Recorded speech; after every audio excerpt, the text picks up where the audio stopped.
الحمد لله نحمده ونستعينه ونستغفره ونؤمن به ونتوكل عليه ونعوذ بالله من شرور أنفسنا ومن سيئات أعمالنا من يهده الله فلا مضل له ومن يضلله فلا هادي له ونشهد أن لا إله إلا الله وحده لا شريك له ونشهد أن سيدنا ومولانا محمدا عبده ورسوله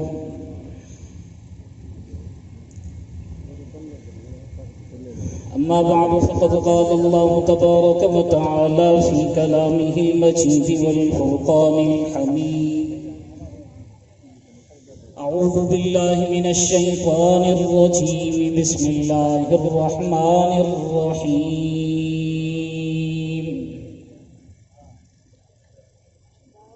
قل إن كنتم تحبون الله فاتبعوني يحببكم الله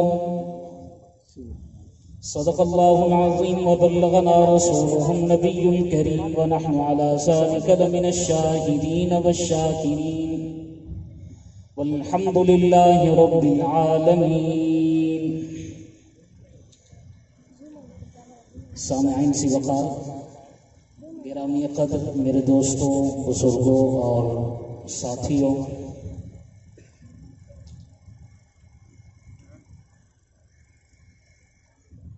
ہمارے معزز مہمان،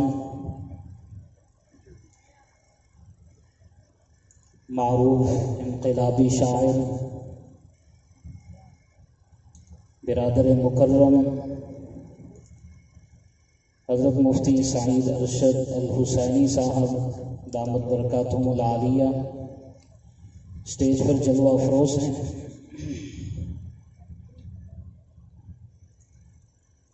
دعا ہے کہ اللہ جل وعلا ان کے علم میں، ان کے عمل میں اور ان کی عمر میں برکتیں عطا فرمائے.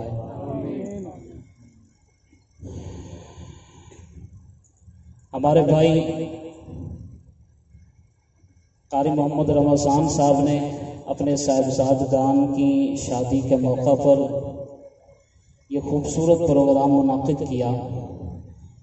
جس پر یہ مبارکباد کے مستحق ہیں، اور یہ عمل ایسا ہے جو لائق تقلید ہے. آپ نے دیکھا ہوگا کہ شادی بیاہ کے موقع پر رسوم و رواج کا ارتکاب کیا جاتا ہے. آپ نے دیکھا ہوگا کہ شادی بیاہ کے موقع پر فضول خرچی کی جاتی ہے، فحاشی اور عریانی کا ارتکاب کیا جاتا ہے. تو کتنے خوش نصیب ہیں وہ لوگ جو ایسے مواقع پر قرآن کی مجلس سجاتے ہیں، ذکر صحابہ اور اہل بیت کی مجلس سجاتے ہیں. دعا ہے کہ اللہ جل وعلا اس پروگرام کو بھی اپنی بارگاہ میں قبول فرمائے، اور یہ جو شادیاں ہوئی ہیں اللہ تبارک و تعالی ان کے درمیان باہمی مودت و محبت کا رشتہ پیدا فرمائے. میں نے ایک آیت تلاوت کی،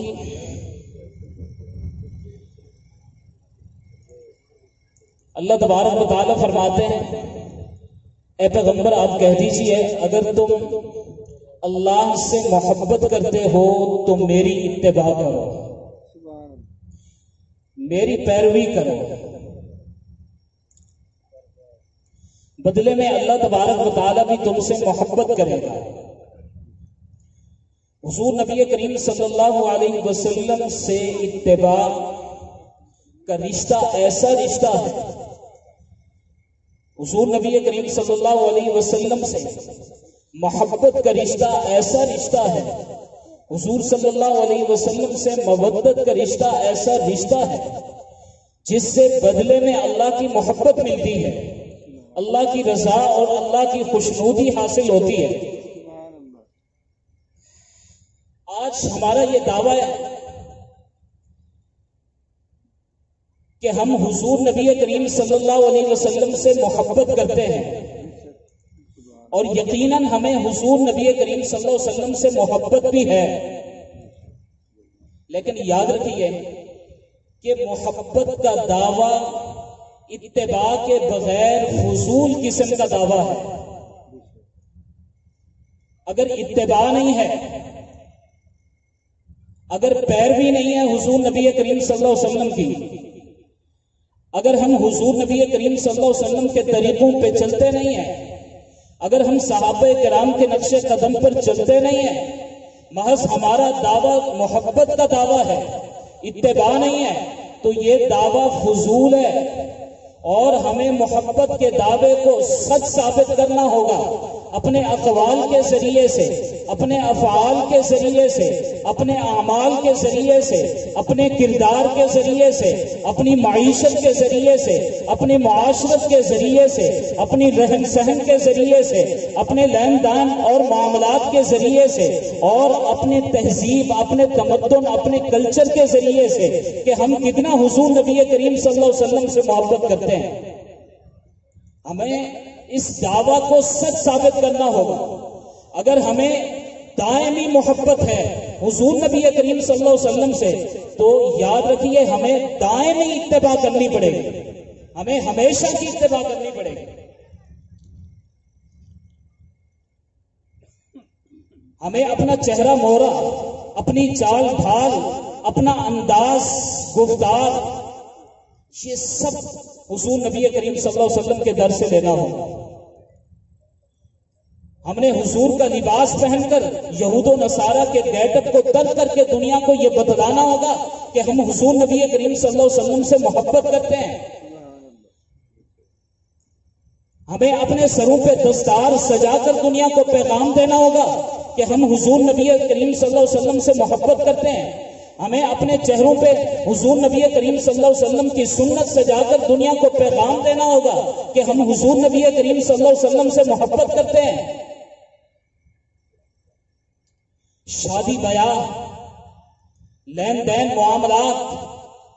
یہ سب چیزیں ہمیں حضور نبی کریم صلی اللہ علیہ وسلم کے طریقوں کو مطابق کر کے دنیا کو پیغام دینا ہوگا کہ ہم حضور نبی کریم صلی اللہ علیہ وسلم سے محبت کرتے ہیں۔ یاد رکھیے حضور نبی کریم صلی اللہ علیہ وسلم ہمارے امام ہیں۔ مانتے ہیں یا نہیں مانتے آپ؟ ہمارا عقیدہ ہے، ہمارا ایمان ہے، حضور نبی کریم صلی اللہ علیہ وسلم ہمارے امام ہیں،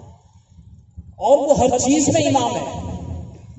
حضور نبی کریم صلی اللہ علیہ وسلم جہاد میں بھی ہمارے امام، تبلیغ میں بھی ہمارے امام، معیشت میں بھی ہمارے امام، معاشرت میں بھی ہمارے امام، کردار میں بھی ہمارے امام، معاملات کے اندر بھی ہمارے امام، تجارت کے اندر بھی ہمارے امام، لین دین کے اندر بھی ہمارے امام، اور حضور نبی کریم صلی اللہ علیہ وسلم تہذیب، تمدن، کلچر کے اندر بھی ہمارے امام۔ اور حضور نبی کریم صلی اللہ علیہ وسلم کا ایک فرمان ہے، صلو کما رأیتمونی اصلی، کہ تم نماز ایسے پڑھو جیسا کہ مجھے نماز پڑھتے ہوئے دیکھو۔ تو اس کا مطلب صرف نماز تک محدود نہیں، بلکہ نماز بھی ہم نے ویسی پڑھنی ہے جیسے حضور نے پڑھی ہے، روزہ ویسے رکھنا ہے جیسے حضور نے رکھا ہے، زکوٰۃ ویسے دینی ہے جیسے حضور نے دی ہے، حج ویسا کرنا ہے جیسے حضور نے کیا ہے، چہرہ ویسا بنانا ہے جیسے حضور نے بنایا ہے، لباس ویسا پہننا ہے جیسے حضور نے پہنا ہے، ہم نے چلنا ویسے جیسے حضور نے چل کے دکھایا ہے، ہم نے بیٹھنا ویسے جیسے حضور نے بیٹھ کے دکھایا ہے، ہم نے بولنا ویسے جیسے حضور نے بول کے دکھایا ہے، ہم نے کھانا ویسے جیسے حضور نے کھا کے دکھایا ہے، ہم نے پینا ویسے جیسے حضور نے پی کے دکھایا ہے، ہمارے کردار بھی پیغمبر جیسے، ہمارے لین دین معاملات بھی پیغمبر جیسے، ہماری تہذیب بھی پیغمبر جیسی، ہمارا تمدن بھی پیغمبر جیسا، ہمارا کلچر بھی پیغمبر جیسا۔ تو یاد رکھیے پھر ہم حضور نبی کریم صلی اللہ علیہ وسلم کو اپنا امام مانیں گے جب ہمارا سب کچھ پیغمبر کی پیروی میں ہوگا۔ آج اگر باسکٹ کے ناپ کے اندر 1 انچ کا فرق آ جائے ہم اسے برداشت نہیں کرتے، لیکن آج ہماری پوری زندگی پیغمبر کے ٹرینڈ سے ہٹی ہوئی ہے،